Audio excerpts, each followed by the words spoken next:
नमस्कार दोस्तों। तो कैसे हैं सब लोग? ठीक है, तो आज संडे है, संडे को फंडे बनाइए। और हम आज के लिए लाए topic one special series green fire crackers के बारे में थोड़ा जानेंगे। अब 2-3 दिन में या फिर 1-2 दिन में बीच बीच में मैं स्पेशल टॉपिक की सीरीज चालू करूंगा। ठीक है, जो करंट अफेयर्स के मुद्दे हैं, रिलेटेड है करंट अफेयर से, और जो मुझे सही लगे कोई सब्जेक्ट का एक स्पेशल डेफिनेशन या टॉपिक आपको समझाऊंगा। ठीक है, तो चलिए शुरू करते हैं ग्रीन फायर क्रैकर्स के बारे में। देखिए क्या होता है ग्रीन पटाखे। देखिए 2018 में सुप्रीम कोर्ट ने क्या कहा था कि सुप्रीम कोर्ट ने कहा था कि त्योहारों पर जो प्रदूषण कम करने वाले ग्रीन पटाखे ही बेचे और जलाए जाने चाहिए। ठीक है, ग्रीन पटाखे दिखने और जलाने और आवाज में सामान्य पटाखों की तरह होते हैं, लेकिन इनसे प्रदूषण कम होता है। ठीक है, तो देखिए आवाज में तो ठीक ठाक ही होता है, शायद थोड़ा कम भी होता होगा ग्रीन पटाखे पर, लेकिन प्रदूषण में 110% बहुत ही कम प्रदूषण करते हैं। तो मेरी आपसे विनती है कि आप भी ग्रीन पटाखे ही लीजिएगा और ज्यादा बम मत लीजिएगा। जो आतिशबाजी वाले हैं वही पटाखे लीजिएगा। ठीक है, दुर्घटना घटने की संभावना बहुत ज्यादा बढ़ जाती है बम वाले जो होते हैं ना, लिए जाते हैं उसमें। ठीक है, और और मेरी तरफ से आप सभी को हैप्पी दिवाली एडवांस में। ठीक है, सामान्य पटाखों की तुलना में इन्हें जलाने पर 40 से 50% तक कम हानिकारक होती है। ठीक है, यानी कि हानिकारक यानी कि 40 से 50% जो नुकसान होता है वो कम होता है। किनसे? एनवायरमेंट है। ठीक है, एनवायरमेंट को 40 से 50% जो हानि होती है वो बहुत कम होती है। ठीक है, देखिए दरअसल ग्रीन पटाखों की खोज भारतीय संस्था राष्ट्रीय पर्यावरण अभियांत्रिकी अनुसंधान संस्था यानी कि निरी ने की थी। बहुत इंपॉर्टेंट है, पूछा ही जाएगा पीसीएस में, तो 110% आने की संभावना है। ठीक है, तो ग्रीन पटाखों की खोज किसने की थी? तो भारतीय संस्था राष्ट्रीय पर्यावरण अभियांत्रिकी अनुसंधान संस्था नीरी ने की थी। कुछ ना याद रहे तो अभियांत्रिकी अनुसंधान संस्था इतना याद रख लीजिएगा, और साथ में नीरी याद रख लीजिएगा। ठीक है, जो प्रदूषण नियंत्रण करने में अहम रोल निभा सकता है। इन पटाखों की खासियत क्या है? यह धूल होती है ना, धूल उसको सोख लेते हैं। ठीक है, और साथ ही इन पटाखों से होने वाला जो उत्सर्जन है वो उसका लेवल होता है बहुत कम होता है। ठीक है, इससे पोल्यूशन भी कम होता है। ठीक है, और यह आंखों को सुकून देते हैं, क्योंकि इनसे जो निकलने वाला धुआं है वो हानिकारक बिल्कुल नहीं होता है। ठीक है, याद रख लीजिएगा। अब खास बात क्या है कि इनमें इनमें वाटर मोलेक्यूल होते हैं। वाटर मोलेक्यूल मतलब पानी में जो उत्पन्न हो सकते हैं ना, वो होते हैं वाटर मोलेक्यूल। ठीक है, इससे क्या होता है कि धूल और खतरनाक तत्वों को कम करने में मदद मिलेगी। ठीक है, इसमें क्या होता है, ये पटाखे फूटते हैं ना, तो इनमें क्या होता है, वाटर मोलेक्यूल होते हैं, तो धूल को क्या होता है, एब्जॉर्ब कर लेते हैं। ठीक है, पकड़ लेते हैं। इससे क्या होता है कि एब्जॉर्ब कर लेते हैं तो पोल्यूशन कम होता है। ठीक है, और खतरनाक तत्वों को कम करने में भी मदद मिलती है। अब ये इंपॉर्टेंट है कि यह पटाखे 3 तरह के होते हैं। पहला क्या है कि सेफ वाटर रिलीजर, दूसरा क्या है कि सेफ मिनिमम एल्यूमिनियम, और तीसरा है सेफ थर्माइट क्रैकर। ठीक है, तो बहुत इंपॉर्टेंट है, याद रखने वाली बात है, भूलिएगा मत।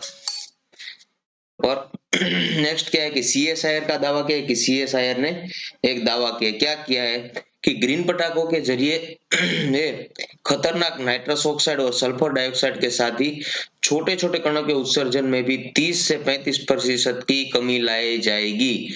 ठीक है, कंपलसरी उसने दावा किया है, गारंटी दी है सीएसआईआर ने कि ग्रीन पटाखों से बहुत फायदा होगा, जिसमें सबसे ज्यादा क्या होगा, जो खतरनाक गैस है नाइट्रस ऑक्साइड और सल्फर डाइऑक्साइड, और उसके साथ साथ जो छोटे कण होते हैं उसके उत्सर्जन में 30 से 35% कमी आएगी।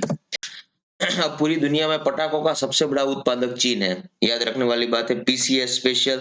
चीन दुनिया में पटाखों का सबसे बड़ा उत्पादक है, और दूसरे नंबर पर भारत है।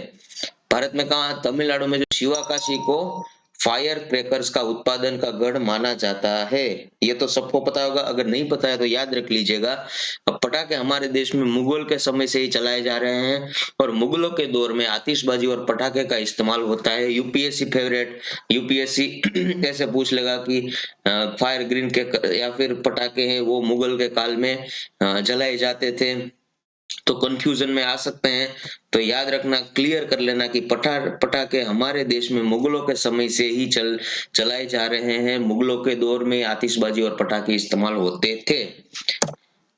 अब सेहत के लिए हानिकारक क्यों है पटाखे? देखिए, प्रदूषण फैलाने में पटाखों का रोल बहुत ज्यादा है, ये हम सब जानते हैं। इनकी सबसे बड़ी वजह क्या है कि लोग एक तय समय में, फिक्स टाइम में बहुत ज्यादा एक साथ पटाखे बहुत ज्यादा फोड़ लेते हैं। साथ ही पटाखे चलाने वाले जो व्यक्ति है वो थोड़ी सी जगह में ढेर सारे पटाखे जलाते हैं, जिससे निकलने वाला धुआं सीधा हमारे शरीर के अंदर चला जाता है। ठीक है, एक ही जगह पर, कम जगह पर सभी पटाखे फोड़ देते हैं। इससे क्या है कि जो धुआं निकलता है एक साथ वो हमारे नाक में या फिर जो बच्चे होते हैं उसके नाक में चला जाता है, तो उसको भी प्रॉब्लम होती है। या फिर आपके माता पिता या फिर दादा दादी आपके साथ दिवाली मना रहे हो, तो एक ही जगह पर पटाखे फोड़ने से उसके जो फेफड़ों में जो धुआं जाता है वो उसको बहुत तकलीफ देता है। और ठीक है, ये असर होता है ना, ये लंबे समय में दिखता है। ठीक है, इतनी आज आज धुआं गया और कल ही कुछ हो गया, ऐसा नहीं होता, लंबे समय से असर दिखता है। ठीक है, और बहुत खतरनाक असर होता है। ठीक है,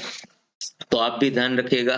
देखिए, पटाखों से निकलने वाले जो धुएं की वजह से एक्यूट अस्थमा का अटैक आ सकता है, न्यूमोनिया के मामले बढ़ सकते हैं, फेफड़ों से संबंधित गंभीर बीमारियां हो सकती है और सांस लेने में भी तकलीफ हो सकती है। याद रखने वाली बात है। ठीक है, अब चुनौतियां क्या क्या है कि तमिलनाडु फायर वर्कर्स जो एसोसिएशन है उसने क्या कहा कि ग्रीन पटाखे जैसा कुछ होता ही नहीं है। मना ही कर दिया।